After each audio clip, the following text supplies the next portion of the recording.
c'est Wihan Benjeloun du cabinet de psychologie Benjeloun.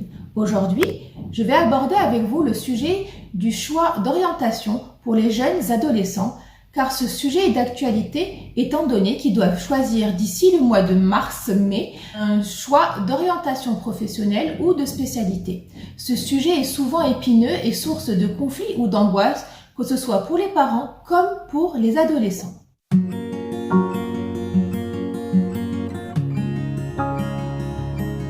Avant d'aborder le sujet de l'orientation avec votre enfant, d'abord il va falloir définir votre rôle et votre place en tant que parent. Vous n'êtes ni un professeur ni un conseiller d'orientation, mais vous êtes bel et bien un accompagnateur qui va l'aider et l'accompagner dans son choix professionnel. Essayez d'adopter une posture positive et mettez de côté vos doutes et vos angoisses. En tant que parent, il est normal d'avoir des doutes, des angoisses quant à leur avenir.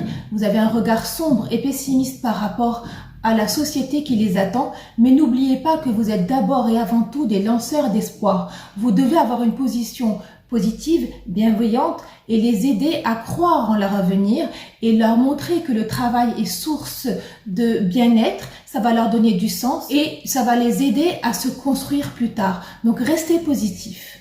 Alors avant d'entamer le dialogue, une autre posture à avoir, c'est celle d'arrêter de faire les choses à sa place, mais bel et bien de le responsabiliser. Oui, les adolescents procrastinent et ont tendance à nous faire tomber dans le piège de faire les choses à leur place.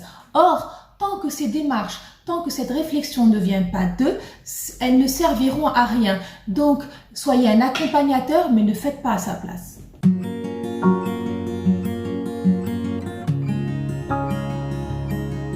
Alors maintenant qu'on a adopté nos attitudes, il va falloir mettre en place ce fameux dialogue, car le dialogue est essentiel. Soyez à l'écoute, sans jugement, restez positive. Ça va l'aider à s'exprimer de manière libre et exprimer ses désirs.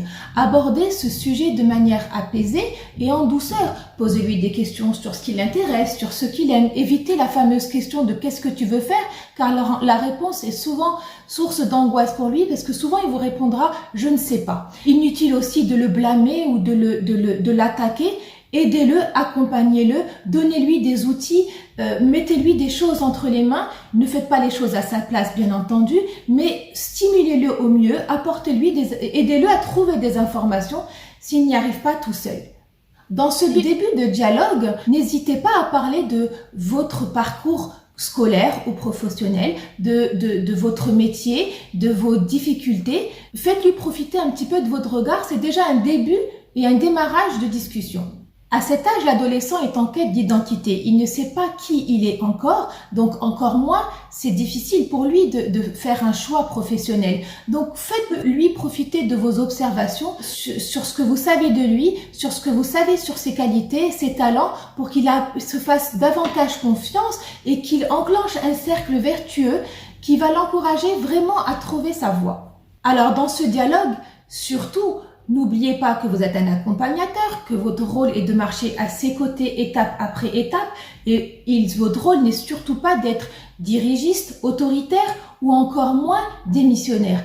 Aidez-le mieux, ne faites pas à sa place, ne décidez pas à sa place et n'abandonnez pas votre rôle. Et enfin, si la discussion, le dialogue est compliqué, que c'est reste source d'angoisse ou de conflit, n'hésitez pas à faire appel à une aide extérieure comme un psychologue qui lui est neutre et va l'aider avec des outils qui sont les siens à mieux se centrer sur lui-même, mieux se connaître, mieux s'appréhender et donc mieux appréhender la question du choix professionnel et de ses choix futurs.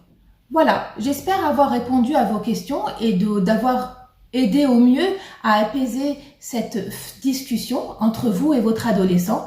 N'hésitez pas à continuer à nous voir sur notre site internet ou sur notre page du Facebook ou Instagram, cabinet psychologie Benjeloun. À très vite et à très bientôt dans une nouvelle capsule.